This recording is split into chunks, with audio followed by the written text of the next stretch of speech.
Bismillahirrahmanirrahim. Assalamualaikum warahmatullahi wabarakatuh. Alhamdulillah wassalatu wassalamu ala Rasulillah wa ala alihi wa sahbihi wa man wala wa ba'du. Saudara-saudariku dimanapun Anda berada, alhamdulillah kita bersyukur pada Allah Subhanahu wa taala masih diberikan kesempatan untuk menunaikan ibadah Shiyam Ramadan sampai dengan hari yang kedua ini. Kita bermohon kepada Allah semoga seluruh ibadah yang telah kita tunaikan dari sejak kita mengawali Shiyam Ramadan sampai hari ini berkenan diterima oleh Allah Subhanahu wa taala.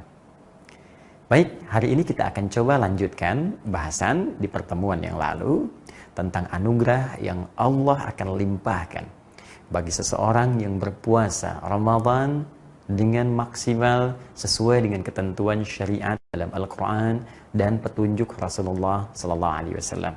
Selain ia akan mendapatkan limpahan mulia saat kembali kepada Allah di akhirat dengan spesifik surga yang Allah namai langsung pintu surganya melalui lisan Nabi Sallallahu Alaihi Wasallam bernama Ar-Rayyan itu, maka ia pun berpeluang mendapatkan bonus dunia dengan limpahan ampunan dari semua dosa yang pernah dikerjakan sejak ia mulai balik sampai detik ia menunaikan puasa dengan sempurna sesuai dengan petunjuk Allah dan Rasulnya. Karena itu, mari segera kita kembali kepada hadis yang disampaikan Nabi dan dikutip oleh Al-Imam Al-Bukhari dalam kitab sahihnya, Kitab Shiyam nomor hadis ke-38. Kita coba bacakan kembali, kemudian kita sambungkan dengan bahasan yang kemarin telah kita selesaikan untuk kita sempurnakan di pertemuan kali ini. Baik, kita kembali ke hadis Nabi Sallallahu Alaihi Wasallam. Saya coba uraikan dulu dengan pembahasan yang telah kita uraikan di pertemuan lalu. Man shama Ramadana, siapapun, baik lelaki, perempuan, besar, kecil, tua, muda, tanpa batas, sekat-sekat dunia, sepanjang ia beriman kepada Allah Subhanahu wa taala dan memenuhi kualifikasi untuk menunaikan ibadah Shiyam. Shama Ramadana, ia menunaikan puasa di bulan Ramadan. Kalimat ini menjadi pembeda dengan puasa-puasa yang ditunaikan selain Ramadan. Jadi ketentuan ini hanya berlaku untuk di bulan Ramadan saja. Imanan wahtisaban, ia tunaikan puasa di bulan Ramadan ini dengan penuh kekuatan iman yang diwujudkan dengan meningkatkan dan memperbanyak kualitas amal solehnya. Tingkatkan kuantitasnya, tambah dari mulai fardu, tambah dengan sunnah, kemudian isi dengan kualitas yang lebih baik.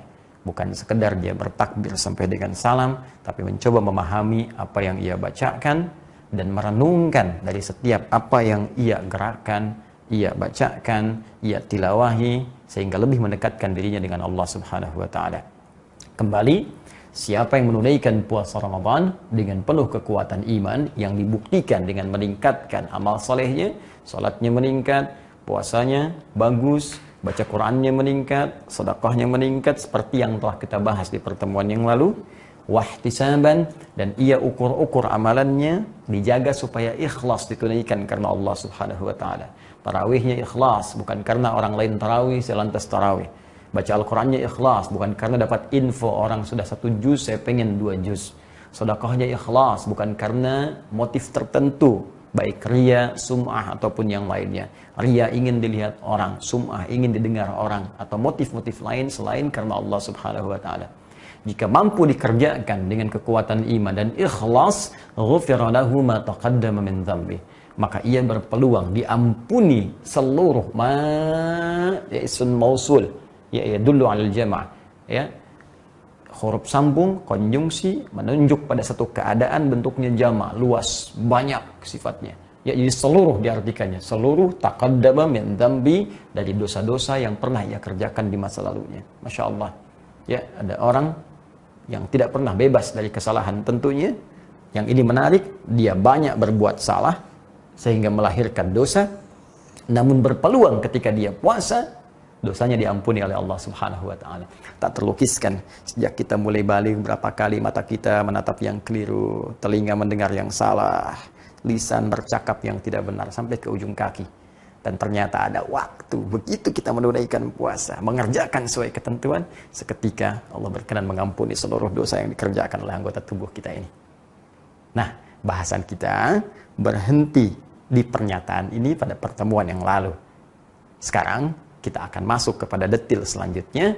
Bagaimana ciri orang yang mendapatkan bonus ampunan Allah ini sehingga dia bisa melihat keadaan dirinya sudah terbebas dari dosa dan kesalahan yang telah diampuni oleh Allah Subhanahu wa taala. Baik. Inilah inti pembahasan kita dalam kultum kali ini. Secara singkat kita akan tanyakan, ya Allah, kalau saya ingin mengetahui apakah dosa saya telah diampuni, puasa saya diterima, kesalahan saya dihapuskan, bagaimana cara mengukurnya? Baik, pemirsa, mari kita lihat pelan-pelan. Kalau kita kembali kepada ketentuan Al-Quran, orang-orang yang diampuni dosanya, maka disifati oleh Al-Quran dengan kalimat yang singkat tapi padat. Itu taba, ya, taba, yatubu, taubatan. Taba, ini kata kerjanya, yatubu, taubatan, taubat. Ya, ini sifatnya. Dan sudah diserap ke dalam bahasa Indonesia dengan nama taubat. Secara sederhana, taubat itu kembali. Ya, saya ulang, taubat itu kembali. Jadi, kalau saya ilustrasikan begini, ketika Anda berjalan ke satu tujuan misalnya, ya, mohon maaf, Anda akan ke Bandung misalnya, ya, posisi dari Jakarta. Saya dari Jakarta akan ke Bandung. Harusnya jalan yang ditempuh ini. Tapi tiba kemudian, ya salah jalan. Nah, maka jika ia ingin menuju tempat yang benar, tujuan yang telah ditetapkan, secara gampangnya, ia mesti kembali ke jalan yang benar. Ya, jalan yang lurus tadi, yang telah ditunjukkan, maka ketika kembali ke jalan yang benar ini akan mudah ia mencapai tujuannya.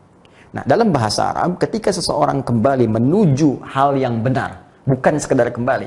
Ya, karena kembali bahasa Arabnya banyak. Ada itu kembali, raja itu pulang, balik. Tapi taba khusus kembali untuk menuju jalan yang benar, yang mengarahkan kepada nilai-nilai kebaikan. Maka ketika Anda kembali untuk menuju jalan yang benar dan diikuti petunjuk dengan benar, maka itu yang disebut dengan taubat. Pekerjaannya disebut dengan taba, yatubu, ya sifatnya disebut dengan taubat. Ada orang yang diminta oleh Allah berbuat soleh. Soleh kamu ya, soleh. Soleh, berbuat hal kebaikan yang dibenarkan oleh Allah Subhanahu wa taala. Telinga soleh, dengar yang baik-baik. Lisan soleh, berkata yang baik-baik. Pandangan soleh, menatap yang baik-baik. Ternyata pandangan ini pernah salah lihat. Pendengaran pernah keliru mendengar. Lisan pernah salah bertutur. Dan dia ingin kembali berbuat soleh. Dari yang salah, ingin menjadi soleh. Maka bagaimana caranya? Ya, maka kata Allah sederhana, balikan. Kembalikan fungsinya dari yang salah, tinggalkan yang salahnya, balikan kepada yang solehnya. Maka dari itu, ketika disebutkan kalimat tobat dalam Al-Quran, ada rumus yang sangat indah disampaikan dengan tuturan berikut. Quran, surah keempat, An-Nisa, ayat ke-17. Ya, Allah sampaikan, perhatikan ini standar taubat dalam Al-Quran. Innamat taubatu 'alallahi. Innamat taubatu 'alallahi. Sungguh taubat yang diterima oleh Allah itu hanyalah sebagai berikut. Jadi kalau ada kata innama itu diartikan hanya, ya. Jadi ada batasan. Disebut dengan adatul hasri, sesuatu yang menunjukkan batas. Ya, seperti kalau kita mau zakat mal itu hanya boleh disalurkan ke 8 golongan. Di luar itu tidak boleh kecuali golongan tersebut memiliki sifat dari yang 8 ini. Ini disebutkan di Quran surah ke-9 At-Taubah ayat ke-60. Dibuka dengan kata innama sadaqatu lil fuqara wal masakin dan seterusnya ayat. Kalau diterjemahkan, zakat itu hanya boleh dikeluarkan pada 8 golongan berikut. Kenapa disebut hanya boleh? Karena ada kata innama di depannya. Rumus yang sama diterapkan pada kaidah taubat. Kata Allah, innamat taubatu 'ala Allah. Taubat yang diterima oleh Allah itu hanya sebagai berikut. Lilladzina ya'maluna as-su'a bijahalatin thumma yatubuna min qarib. Itu orang-orang yang pernah berbuat salah Su itu salah, jamaknya sayyiat. Su, nah, itu salah. Ya, berbuat buruk, salah. Sumbernya nafsu. Ya, su itu sumbernya nafsu. Di mana ditemukan? Di Quran surah ke-12 ayat 53. Quran surah 12 ayat 53. Ya. Allah berfirman, "Wa ma ubarri'u nafsi, innan nafsa la'ammaratun bisu illa man rahima rabbih." Ya, dan kita, kata Allah, manusia itu, kata Allah, tidak bisa menganggap dirinya suci. Kata Nabi Yusuf alaihissalam, aku tak bisa menilai diriku suci karena ada nilai kemanusiaan. Hanya ya, kasih Allah yang menjadikan setiap nabi dan rasul itu maksum, dijaga dari salah. Cuma kalau manusia biasa nggak punya sifat maksum, pasti salah. Kenapa? Karena ada nafsu dalam dirinya. Ya, innan nafsa la'ammaratun bisu. Sungguh nafsu itu senantiasa mengarahkan pada keburukan, sesuatu yang salah. Jadi sumbernya nafsu, dan nafsu cenderung kemudian membimbing organ tubuh untuk berbuat salah. Di Quran surah ke-4 ayat 17 kata Allah, kalau ada orang pernah berbuat salah karena dorongan nafsunya, maka jalannya segera dia kembali. Tsumma yatubuna min qarib. Segera tobat. Jadi tobat itu harus disegerakan. Tobat itu jangan ditunda. Karena itu orang-orang yang cenderung mengerjakan amal soleh karena imannya, itu pasti akan ditunjukkan oleh Allah di sela-sela amal solehnya itu hal-hal yang pernah dilakukan di masa lalu dalam perbuatan salahnya, sehingga cenderung fitrahnya mendorong dia untuk bertobat kepada Allah. Di orang-orang ini diterima oleh Allah Subhanahu wa taala amal solehnya dan digugurkan dosa-dosanya, yaitu orang yang saat beramal soleh itu dia merasakan kenikmatan salatnya, kenikmatan baca Qur'annya. Tak sadar dia teringat dengan dosa-dosanya, lantas dia meneteskan di air matanya, ya Allah, saya pernah berbuat salah. Kemana aja saya selama ini jarang menikmati bacaan Al-Quran. Kemana aja saya selama ini meninggalkan sholat padahal bisa saya kerjakan sampai dengan di malam hari. Kemana aja saya selama ini, ya Allah, Engkau titipkan saya harta yang cukup banyak, tapi enggan untuk bersedekah, sementara semua ini akan dihisab. Allahu Akbar. Jadi sifat orang yang taubat itu dijelaskan oleh Al-Quran adalah orang-orang yang ingin segera kembali berpikir untuk mengentaskan kesalahannya dan kembali kepada jalur kesolehannya. Jadi kalau Anda ingin bertanya kepada Allah secara singkat, ya Allah, bagaimana caranya saya mengetahui bila dosa saya telah diampuni oleh-Mu? Maka cara pertama, kata Allah, lihat, kamu punya sifat taubat tidak? Nih. Saya ulangi. Kata Allah, lihat kamu punya sifat taubat tidak? Kalau punya sifat taubat, maka berita baiknya itu yang diampuni oleh Allah Subhanahu wa taala sebagai tanda bagian yang pertama. Apa sifat taubatnya? Sederhananya, meninggalkan jalan yang salah tadi, ini salah, tinggalkan, kembali kepada jalan yang saleh. Jadi, sifat yang pertama untuk mengetahui apakah seseorang diampuni oleh Allah Subhanahu wa taala, dia memiliki sifat taubat dengan meninggalkan yang salah untuk kembali kepada yang saleh. Jadi, ketika Anda merasakan bagian yang pertama ini, berbahagialah bahwa itu tanda pertama Allah telah menerima taubat kita dan mengampuni dosa-dosa kita. Tinggalkan yang salah. Jadi, kalau kita mau ingin lihat dengan singkat, telinga sudah nggak senang dengar yang buruk lagi. Mata sudah nggak nyaman lihat yang nggak bagus lagi. Jadi setelah kita dengar ini misalnya di hari yang kedua, tiba-tiba ada tayangan di TV terlihat iklannya nggak bagus, Anda sudah nggak suka. Apa sih iklannya nggak bagus nih? Pindahkan aja, ya ganti aja. Kalau bisa tiap mau maghrib tonton Aku Suka aja misalnya, ya ayo kultum sejenak untuk berbuka. Nah, jadi yang Anda lihat itu acara-acara yang bagus, acara-acara tentang penghafal Quran, acara-acara tentang orang meningkatkan sholat, ya buka aurat sudah nggak suka lihatnya. Yang terdengar buruk sudah nggak mau didengar. Ini tanda pertama. Ketika Anda bisa meninggalkannya, tanda dari Allah bahwa taubat kita diterima oleh Allah. 2. Tidak cukup sekedar ditinggalkan yang salah, tapi kita harus menempuh yang soleh. Jalan yang benarnya. Ini kalau Anda cuma balik dari sini, saya salah arah balik, cuma diam di sini, ya kapan nyampainya ke Bandung? Karena itu kalau seseorang ingin mendapatkan anugerah ampunan Allah, di sini ada ampunan, ada rahmat, ada surga, ingin dapat, setelah balik dari yang salah, cepat kejar yang solehnya. Ambil ini. Karena itu, disifati kemudian di ayat yang lain, di Quran, Al-Quran, surah ke-5, ayat 39. Ini bahkan langsung dicontohkan oleh Allah, kesalahannya pada ayat 38-nya. Ya. Maaf, tidak ada manusia yang sempurna. Setiap kita pasti pernah berbuat salah. Saya pun ini mungkin hanya ditutup saja sebagian dari aib-aibnya. Boleh jadi Anda bisa lebih baik di hadapan Allah dibandingkan dengan saya.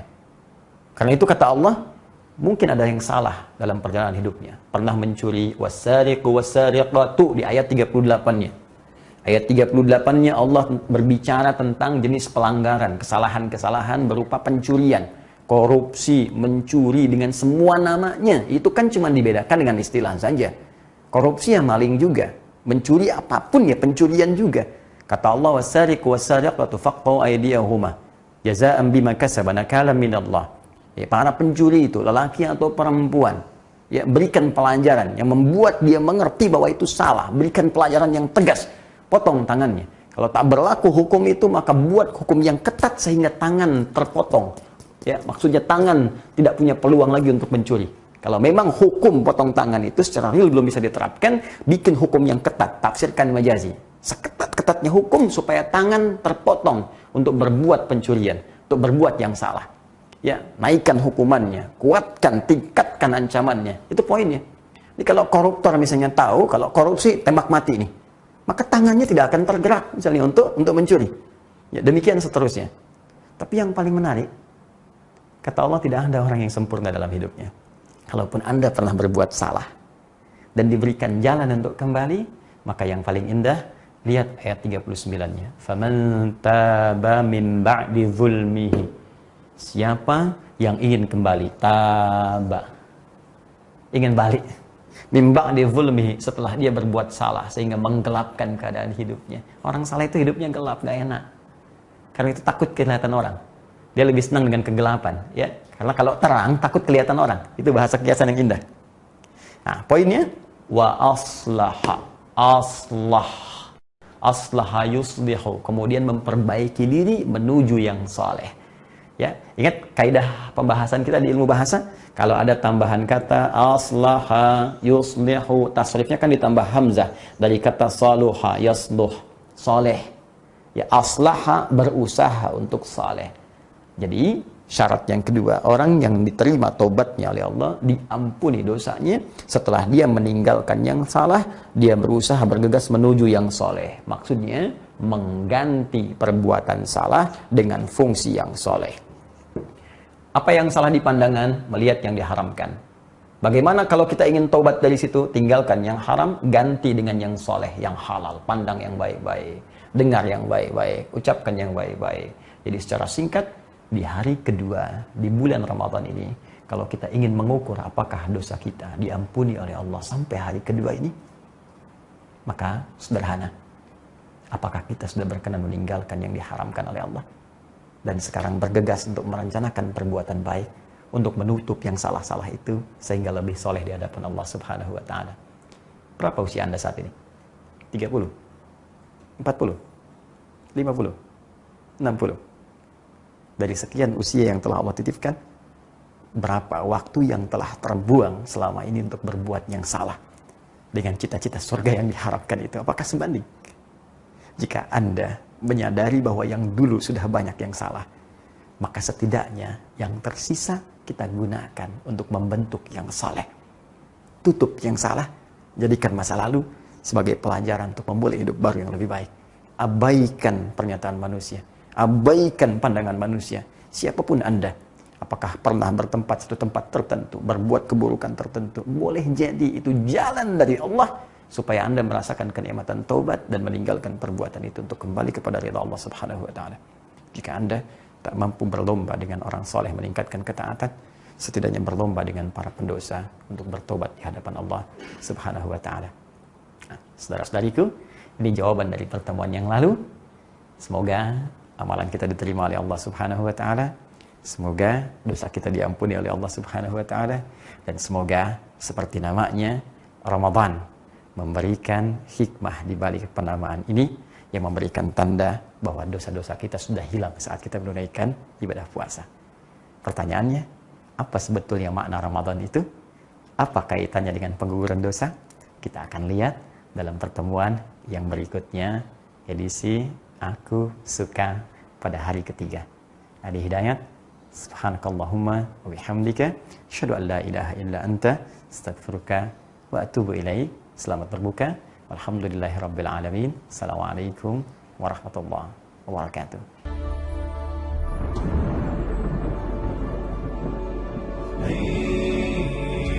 نرفع الرايات سوف يعلمون